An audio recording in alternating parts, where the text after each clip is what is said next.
Hey everybody, it's Jason Blaha here, and today I'm going to make a slightly controversial statement, but it's something that many coaches over the years, including some of the greatest strength and powerlifting coaches who have produced world champion after world champion, have all noted. People who have broken all-time world records have made similar such statements. It's not really that controversial, is it? And that's that strength is really not that specific. Strength is really not that specific. Look at the methods of Westside. Rotating max effort lifts, yet still breaking world records. Right? Maxing out on good mornings with a cambered bar and maxing on pen squats against chains and so on. You know, these guys were still walking in breaking world records on the squat. Need we even get into the bench press? Okay, you see where we're going with this?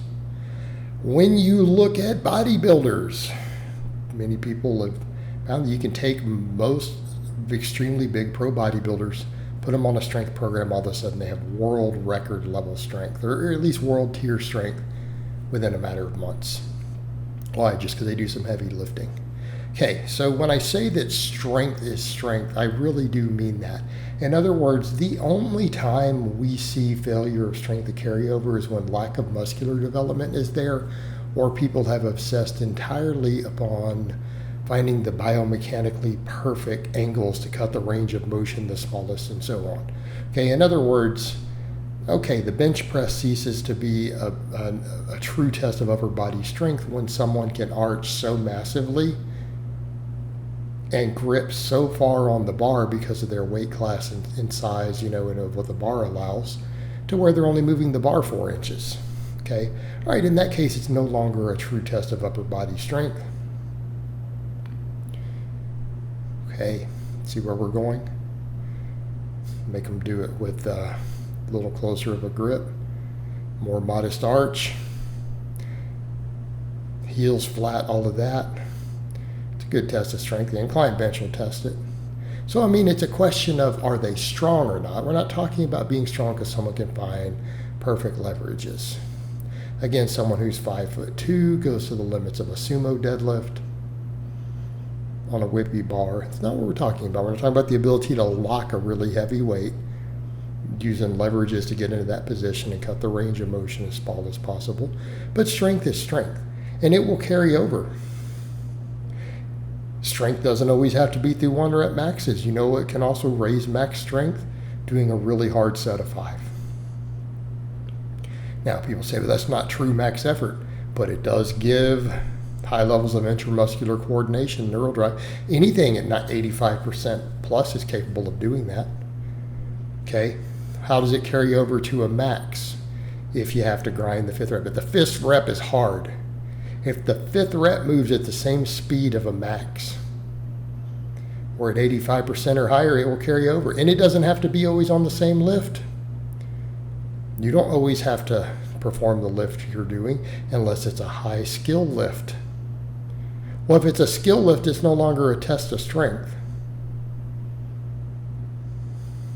I want to state that again. If it's a high skill exercise, it's no longer a test of strength then, is it? Strength is a component, but now technique starts to matter. Okay? Let's say maybe a clean and jerk. Unless you're just so strong that you can just potato flop it up. In which case that might be then a test of strength. But, that's the difference here. Some things require a little more finesse and technique. But the ability to produce force, the ability to produce force against an external object, that is how we define strength. Muscle mass is the primary characteristic. Again, these exceptions, you see, they usually still have the primary mover of the exercise really big, and then they use leverages to their advantage in a small range of motion.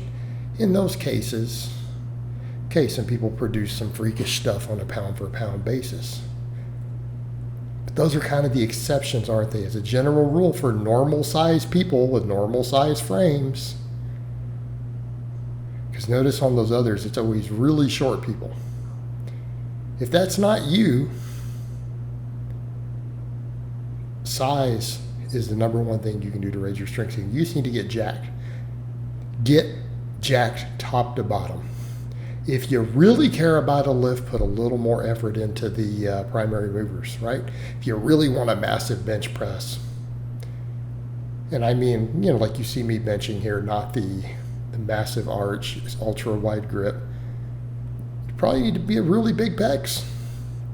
You probably need to get really big pecs. Get them as big as possible. Have a big bench.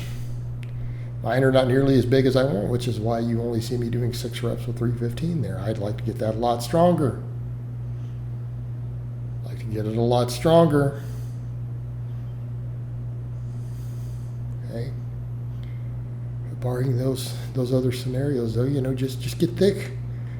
Get the primary movers to get big, get jacked, do a lot of hypertrophy work.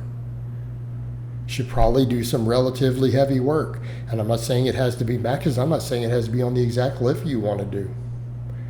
There's method to the madness of rotating maxes on conjugate, and it works. I produced some very strong lifters doing that. Plenty of other coaches have. It works because they're still straining. Because really it's the straining. Straining against a heavy weight.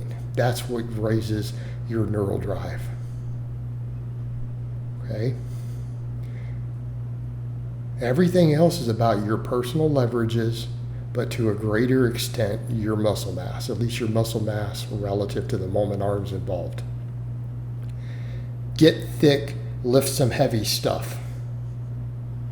You will be strong, and a person who is truly strong will be strong at just about any lift you throw at them. Now, people say, well, what if you have a mobility issue? Because I have some mobility issues right now that I'm working through. Well, maybe I'm not then as strong as I think I am, because if I can't do an overhead press or a weighted pull-up because of my shoulder mobility right now, maybe I'm not that truly strong.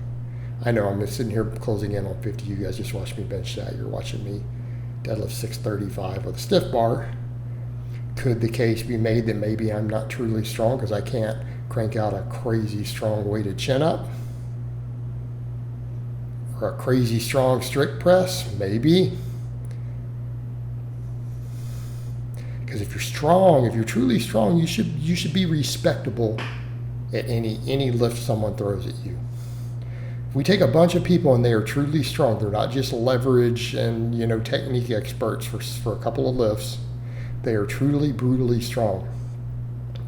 We could put 20 exercises in a bag, take all those people, randomly pull 3 out of there. Randomly pull 3. Assuming they're a good multi-joint exercise, They'll be strong at them. They'll be strong at them without straps.